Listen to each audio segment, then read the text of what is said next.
Pernah gak sih kamu bikin postingan atau habis posting foto atau video, terus cek berapa likes-nya, atau bahkan refresh berkali-kali untuk lihat siapa aja yang udah nge-like.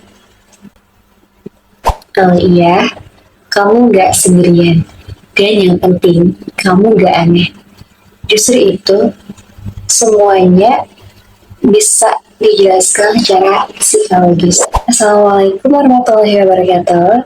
Halo semuanya, salam kenal. Nama saya Hafidaysa Rahayati, mahasiswa psikologi semester 7. Hari ini kita bakal membahas kenapa sih seolah-olah kita tuh kecanduan dengan media sosial dan kenapa kita tuh butuh validasi seperti likes, komen, dan followers. Semua ini ada di buku Psikologi Komunikasi karya Pak Jaludin Rahmat. Buku ini tuh sebenarnya banyak banget materi yang dibahas dan tentunya sangat bermanfaat. Dan setelah nonton video ini, saya harap kita bisa menambah wawasan dan mengerti kenapa kamu melakukan apa yang kamu lakukan di medsos itu. Sebelum kita bahas mengenai motif psikologisnya, kita harus mengerti terlebih dahulu dengan satu hal yang penting terkait media sosial. Di era digital ini, tentunya kita nggak akan lepas dari media sosial. Karena media sosial ini menjadi sebuah alat untuk berkomunikasi. Dan media sosial bukan hanya sekedar alat untuk berkomunikasi, tetapi media sosial itu sendiri merupakan sebuah pesan. Ada satu kalimat yaitu, "The medium is the message." Maksudnya begini, jadi cara kita berkomunikasi itu melalui WhatsApp, Instagram, TikTok, Twitter, itu membentuk bagaimana cara kita berpikir dan juga berperilaku. Atau simpelnya begini, ketika zaman dulu, di saat kita pengen cerita ke teman, kita harus ketemu langsung.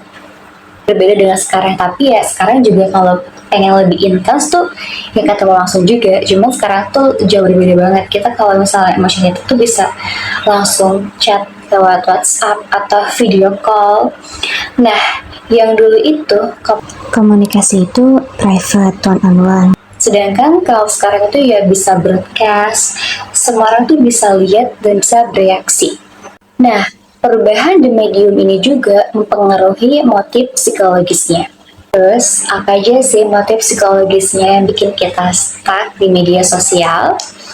Dia tentunya di karyanya buku Pak Jaludin Rahmat itu dibahas mengenai 5 motif utama yang pasti aku yakin ada beberapa yang relate sama teman-teman juga, bisa 3 lah ya dari 5 motif itu.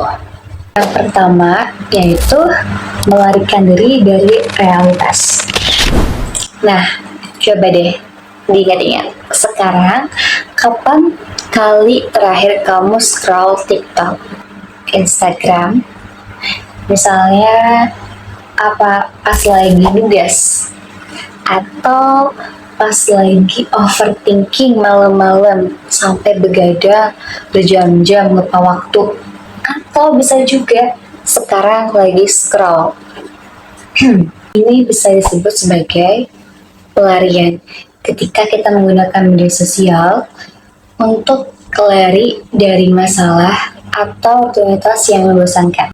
Kalian ngerasa nggak sih kalau misalnya media sosial itu sendiri itu menjadi dunia alternatif yang lebih menyenangkan daripada kenyataan yang kita hadapi? Dan algoritma media sosial tahu itu. Makanya konten yang muncul di FYP itu selalu bikin kita terhipnotis dan sampai lupa waktu. Kita harus berhati-hati karena pelarian tadi itu jika berlebihan akan menjadi maladaptif, di mana masalah yang kita hadapi tidak akan selesai karena kita terus menghindari masalah tersebut. Selanjutnya, motif yang kedua yaitu ada memuaskan rasa ingin tahu. Pada motif kali ini yang paling innocent sebenarnya.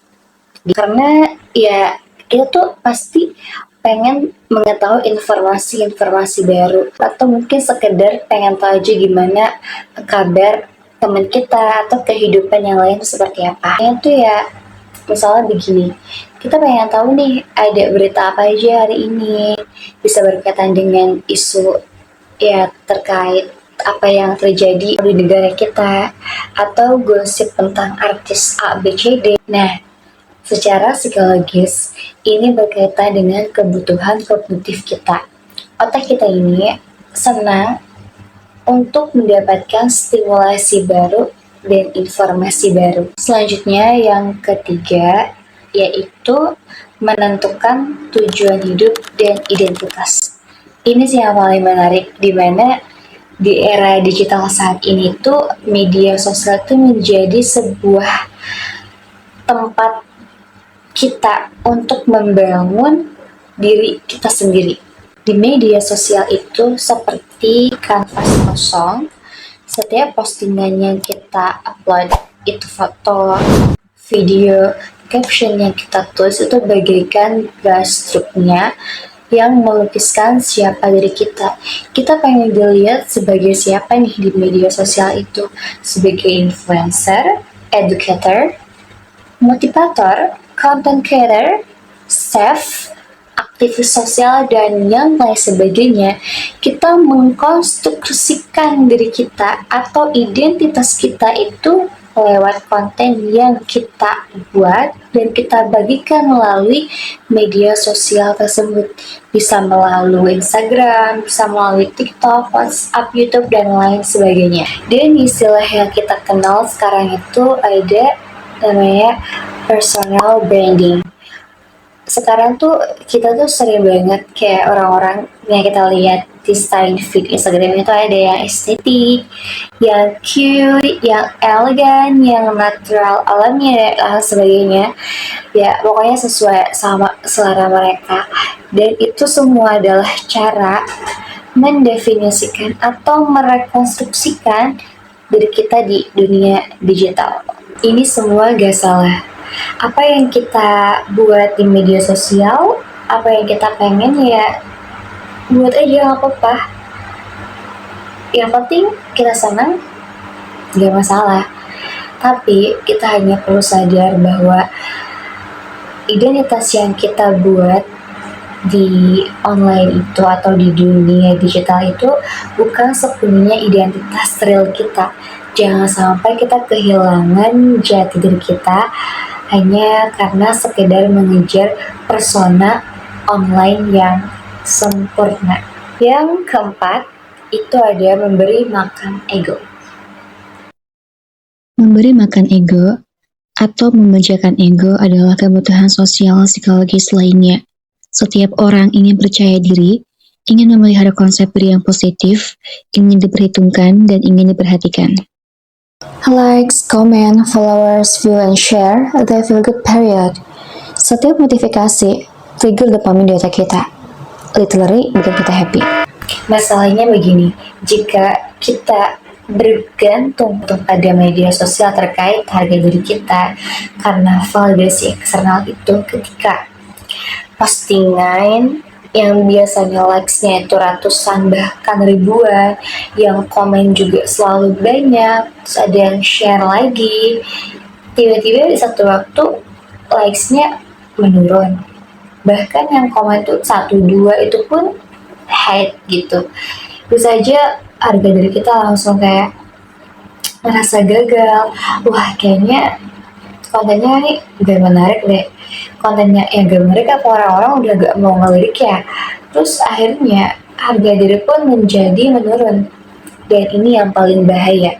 Inilah bahayanya Ego yang sehat itu berasal dari dalam diri kita, bukan dari jumlah likes, komen, followers, dan share dari media sosial. Media sosial itu boleh jadi tempat kita untuk berbagi, berkarya, tapi kita tidak menjadikan itu satu-satunya sebagai sumber validasi eksternal kita. Motif yang terakhir yaitu memenuhi kebutuhan akan cinta dan penerimaan. Menurut Stephen Gentry menjelaskan bahwa manusia itu secara kebutuhan psikologis bisa dilacak oleh dua hal.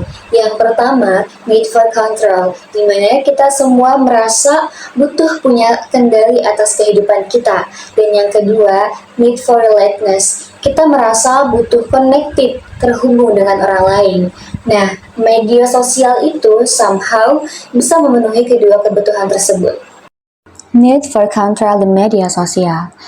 Kita pilih foto yang mana yang mau di-post, kita atur captionnya gimana, kita kontrol siapa yang bisa lihat, siapa yang bisa komen, and we're literally curating our own world, dan itu give us a sense of control. Terus mungkin contoh yang need for relatedness itu bisa bagi sebagian orang ketika posting achievement berharap ada orang yang bangga juga, share momen bahagia berharap orang ikut senang, curhat di story berharap ada yang peduli, join community online berharap ketemu orang sefrekuensi. Itulah relatedness, kebutuhan untuk terhubung. And you know what? Ini valid, normal dan manusiawi. But here's the thing, 1000 followers gak akan bisa menggantikan satu teman dalam life-mu. Dan 100 like juga gak akan bisa menggantikan pelukan hangat dari keluargamu dan juga teman terdekatmu. Online connection is great, but itu semua gak akan bisa menggantikan koneksi di kehidupan nyatamu. So yeah, cari belonging di media sosial gak apa-apa, tapi jangan lupa, the people who actually matters are the ones who know the real you. Kalau kalian tertarik lebih dalam lagi mengenai isu yang tadi, kalian bisa juga search, ya cari research yang lebih lanjut tentang psikologi atau buku-buku tentang psikologi komunikasi dan media digital. Banyak kok sekarang penelitian terkait dampak dari media sosial kesehatan mental, ada juga mengenai pembentukan identitas diri di era digital dan yang semacamnya. Nah, jadi ini tuh bukan akhir jadi pembelajaran, melainkan menjadi starting point kalian. So, good luck. Yang paling penting, semua motif ini adalah normal. Jadi ketika ternyata ada beberapa motif yang relate sama kalian ketika menggunakan media sosial, gak apa-apa. Yang penting adalah kesadaran. Kita harus aware sama alasan kenapa kita melakukan itu di media sosial. Oke guys, gak kerasa kita sudah sampai di akhir. Tentunya aku mau kasih reminder untuk kita semua, untuk saya pribadi juga, bahwa media sosial itu adalah alat kita yang pegang kendali, bukan media sosial yang mengendalikan kita. Maka mari kita gunakan media sosial dengan bijak, dengan penuh kesadaran, dan hiduplah di dunia yang nyata. Oke, mungkin itu saja di video kali ini. Kalau misalnya kalian merasa relate, boleh banget ya drop comment, like, and share video ke teman-teman kalian atau ke orang-orang yang merasa ya butuh reminder ini juga. See you di next video, and remember, you are more than your social media presence. Bye bye. Wassalamualaikum warahmatullahi wabarakatuh.